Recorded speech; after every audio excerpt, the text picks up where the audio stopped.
3 फरवरी वर्ष 1909 में सुहासिनी गांगुली का जन्म तत्कालीन ब्रिटिश भारत और आज के बांग्लादेश के खुलना में हुआ। वह भारतीय स्वतंत्रता संग्राम की सेनानी थी।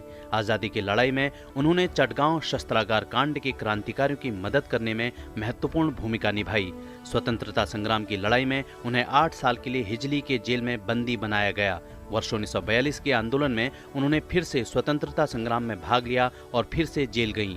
भारतवर्ष की आज़ादी उनके जीवन का सबसे बड़ा सपना था, जिसको पूरा करने में उन्होंने अपना पूरा जीवन समर्पित किया और अंत में उन्होंने भारत को आज़ाद होते हुए भी देखा। 3 फरवरी वर्ष 1925 में भारत की पहली बिजली संचालित ट्रेन सेवा मुंबई से कुर्ला के बीच शुरू हुई। यह ट्रेन सेवा भारत ही नहीं बल्कि एशिया की पहली विद्युत ट्रेन थी।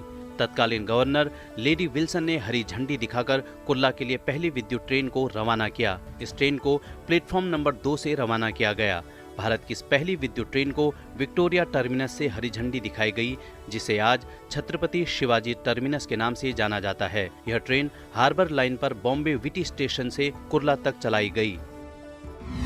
3 फरवरी वर्ष 1966 में सोवियत संघ द्वारा लूना 9 को सफलतापूर्वक चांद पर उतारा गया। इस अंतरिक्ष यान को मोलेनिया एम रॉकेट द्वारा लॉन्च किया गया। इसका प्राथमिक लक्ष्य चंद्रमा पर सॉफ्ट लैंडिंग की तकनीक को प्रदर्शित करना था। यह पहली बार था जब रूस ने चांद पर एक अंतरिक्ष यान को नियंत्रित ढंग से उतारा।